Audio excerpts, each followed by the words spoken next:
शायद ये सरकार नहीं समझ पा रही है और इसीलिए बार बार उसको एक ऐसा मामूली सा पत्थर समझ करके फेंकी जा रही है। लेकिन मंत्री जी, शायद आप ये समझ नहीं पा रहे हैं कि ये आशा बहनें हीरा है।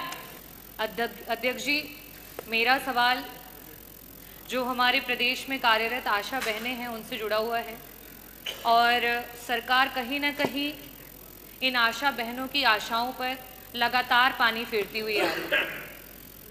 ये आशा बहनें जो हैं उनका मूल मंत्री जी शायद आपका विभाग समझ नहीं पा रहा है।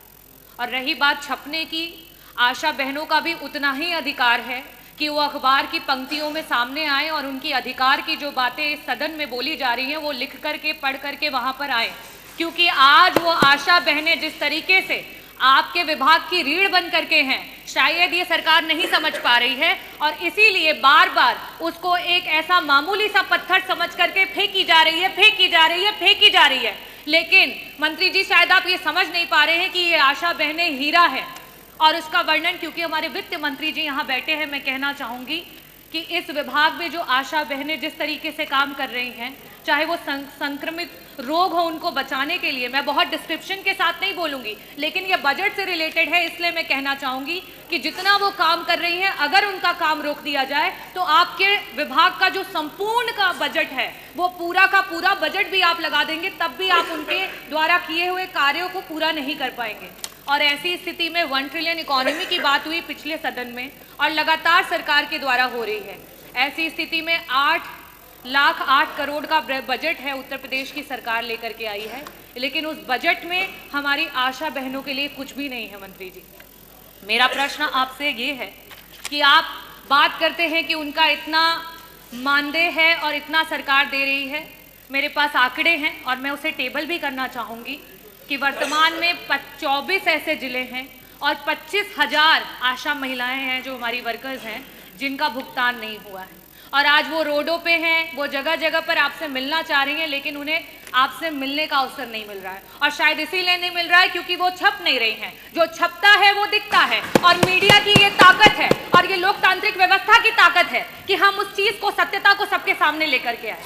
मेरा आपसे सिर्फ यही प्रश्न है कि 1 ट्रिलियन इकोनॉमी की बात करने वाली सरकार, इतने बड़े बड़े बजट्स लाने वाली सरकार, आज आपके विभाग की रीढ़ में सिर्फ और सिर्फ इसलिए क्योंकि आशा महिलाएं हैं उनको कोई दर्जा नहीं दिया जा रहा है, ना उन्हें राजकीय कर्मचारी का दर्जा दिया जा रहा है, ना उन्हें संविदा के कर्मचारियों का दर्जा दिया जा रहा है। और बार बार जब बात आ रही है कि उनको उनके अधिकार का पैसा मिले, क्योंकि वो हर समय काम करती हैं, प्रसव का कोई समय फिक्स नहीं होता है। हम सब किसी ना किसी परिवार से हैं और हम सब जानते हैं कि प्रसव किसी भी समय हो सकता है और एक वो जो आशा बहन है उस माँ के साथ वो 9 महीने उस प्रसव को झेलती है, उस प्रसव के साथ खड़ी रहती है और उसे अस्पताल लेकर के जाती है। ऐसी स्थितियों में क्या उसका अधिकार नहीं है कि उसे भी 18,000 का मानदेय प्रति माह मिले? क्या हमारी जो संगिनियां उनके साथ काम करती हैं उनका अधिकार नहीं है कि उन्हें 24,000 का मानदेय सरकार के द्वारा मिले?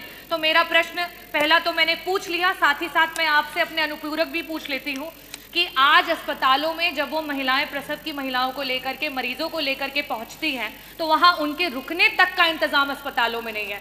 इस पूरे के पूरे उत्तर प्रदेश का कोई ऐसा सीएससी नहीं है जहां आशा बहनों के लिए एक कमरा रखा गया हो कि रात में अगर किसी महिला को प्रसव के समय लेकर के जाएं तो उनको वहां रुकने का इंतजाम हो। ऐसी स्थिति में मेरी दूसरी आशा बहनों की तरफ से सरकार से मांग है कि आपके इतने बड़े बजट में से प्रत्येक सीएससी पे कम से कम आशा बहनों के रुकने का इंतजाम कराते हुए एक कमरा आवंटित किया जाए। मेरा तीसरा आपसे मांग ये है कि ये जो बहनें दिन रात कड़ी तपस्या कर रही हैं, मेहनत कर रही हैं, सड़कों पे घूम रही हैं, परिवारों को जोड़ रही हैं, जागरूक कर रही हैं, prevention is better than cure, इसकी बात कर रही है, क्या इन महिलाओं का अधिकार नहीं है कि उन्हें स्वास्थ्य बीमा और उन्हें जीवन बीमा मिले? क्या सरकार अपने विभाग की इतनी महत्वपूर्ण महिलाओं को ये नहीं दे सकती है? और लास्ट में मैं कहूंगी कि जो यातायात है उनके समय का बहुत ही इम्पोर्टेंस है, क्योंकि उन्हें समय से पहुंचना होता है जब जहां जरूरत होती है। ऐसी स्थिति में आपने अपने बजट में स्कूटी की बात की है, तो मैं ये भी चाहूंगी कि आशा बहनों की मांग है कि उन्हें स्कूटी दी जाए। ये चारों प्रश्न हैं मेरे और मैं अनुरोध करूंगी कि मंत्री जी दोनों सदस्यों के जो प्रश्न हैं उनके उत्तर दे दें। माननीय मंत्री जी। आशा वर्कर हम सब के लिए बहुत ही महत्वपूर्ण है और उनकी महत्वपूर्ण जिम्मेदारी को देखते हुए हमारी सरकार ने लगातार उनकी उन्नयन के लिए काम किए हैं। आशा योजना भारत सरकार की योजना है और ये वॉलेंट्री सर्विस है। स्वैच्छिक सेवा के कारण उनको मानदेय मिलता है और जो विभिन्न केंद्र प्रदेश की योजनाएं हैं उनको क्रियान्वित करने पर उनको अलग से बोनस भी मिलता है। इस प्रकार हम कह सकते हैं इनको वर्तमान में 6,000 से लेकर के 11,000 रुपये तक, 6,000 रुपये मिनिमम है और 11,000 रुपये मैक्सिमम पेमेंट हमारी सरकार ने मानदेय और जो इनके बोनस हैं अतिरिक्त रूप से जो काम किया उसके आधार पर हमने अभी तक किया है। अभी 16-17 में इनको 2,306 रुपया मिलता था टोटल, अब ये 6 से 11,000 रुपया हो गया है। दूसरा 25-26 के बजट में हम इनको 2,000 से 3,000 रुपये करने के लिए हम प्लान बनाए हैं। इसको हम आगे भारत सरकार को 3500 तो पहले ही दे रहे हैं, भारत सरकार को हमने लिखा है। अच्छा, वो देते हैं। दूसरा क्या है, अभी हमें लगता है माननीय सदस्यों ने पूरा अध्ययन नहीं किया है, सतही जानकारी के तहत सवाल लगाया है। हमारी सरकार ने इनको जीवन बीमा की सुविधा दे रखी है और ये सुविधा दी जा रही है इनको प्रधानमंत्री जीवन ज्योति योजना के तहत और प्रधानमंत्री सुरक्षा बीमा योजना के तहत इनको हम ऑलरेडी दे रहे हैं और ये बहुत लंबे समय से लागू है। इनको हम स्मार्टफोन भी एक दिए हैं। माननीय सदस्य ने चार्ज के बारे में कहा, उसका रिचार्ज के लिए हम 99 रुपये और 250 रुपये उनको प्रतिमाह देते हैं, रिचार्ज के लिए देते हैं। मोबाइल फोन भी दिया। दूसरी सबसे बड़ी बात इन्होंने उठाई कि इनको बड़ी चिंता है।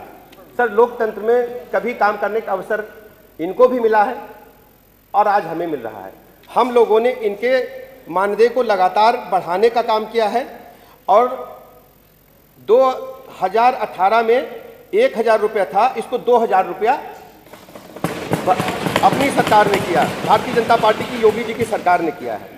इसके अलावा अगर एक जियो हमारे समाजवादी साथी सुनना चाहें, 4 मार्च 2014 को समाजवादी पार्टी की सरकार थी, इनके भैया यहाँ बैठते थे, एक जियो किए थे, उसके 90 नंबर पॉइंट पर कहे हैं कोई नियत वेतन आशा को हम नहीं देंगे, ये जियो में कहा है। और दूसरा कहा है कोई मानदेय भी नहीं मिलेगा। मेरा ये कहना है ये कोई ऐसी बात नहीं है, ये हमारी सरकार की प्रतिबद्धता आशा वर्कर के साथ साथ उत्तर प्रदेश के एक एक कर्मचारियों के हित के लिए है। आशा वर्कर हमारे स्वास्थ्य विभाग की रीढ़ की हड्डी, मैं स्वयं इनके संपर्क में रहता हूं। एक और सूचना दे दूं, मुझे अच्छी तरह याद है इनके भैया यहां बैठते थे, आशा वर्कर ने प्रदर्शन किया था, हजरतगंज कोतवाली में मुकदमा दर्ज हुआ था, जो आशा वर्करों की अध्यक्ष प्रदेश की, उसका मुकदमा पिछली सरकार में न्याय मंत्री रहते हुए मैंने वापस लिया था।